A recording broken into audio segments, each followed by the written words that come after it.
they will shut down the government. And they have. And they have, and they're now threatening to cause a default on the U.S. Debt. And so it's really holding the political system hostage and holding the economy hostage to their political agenda. So you think that is just? I don't think so. And I don't think it's the way democracy ought to work. I think democracy works when people debate, deliberate, disagreements, as happens. To once the government shutdown is ended, and once the debt is paid, he's offered to sit down and negotiate and discuss the long-term budget, including social spending, including spending on retirement and on medical coverage.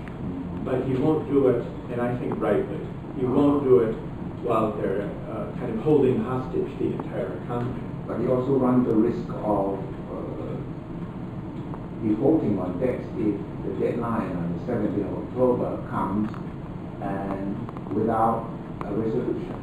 Well, it will create a crisis. I'm hoping, and I think he's hoping, that the American public will force the Republicans to back down. And many of the Republicans actually want to pass the debt. That's why Obama is calling for a vote, right, you think? Yes.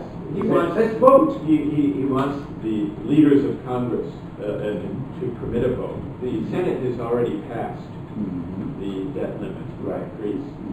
And the group within, a small group within the Republican Party will not permit a vote. Because once the vote were permitted, there would be enough votes to pass it among Democrats and some Republicans.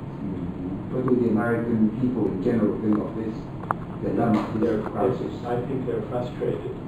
They're frustrated with the political system as a whole. The polls show that more people blame the Republicans than blame President Obama, because they're the ones who have held the economy hostage.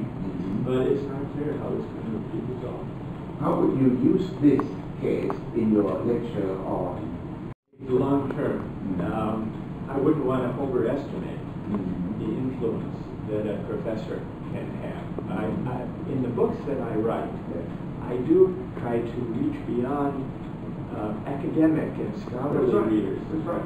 So I try to write in a way that's clear and accessible to citizens generally. That's right. That's what I find when I'm reading your books, that I can understand your point without studying philosophy, Socrates, and all. But I'm a great fan of yours, especially your lectures from YouTube. Yeah. And I think your style of lecturing is very inspiring. Thank you. And not many professors or teachers use that style. Why so? How did you discover your lecture style that has been so popular? I see that yours is one of the biggest classes at Harvard. Is that right? Or the biggest? Yeah. How do you do it? Well, it's participatory. Yes. It's not just me standing up giving a lecture with the students writing notes very fast. I give a lecture, but I invite the students and I challenge the students to answer some hard questions that raise big philosophical questions, so that they learn by participating. And we have discussions, sometimes debates even within the class among the students. Right. I see that in the... You can see it online. Yes.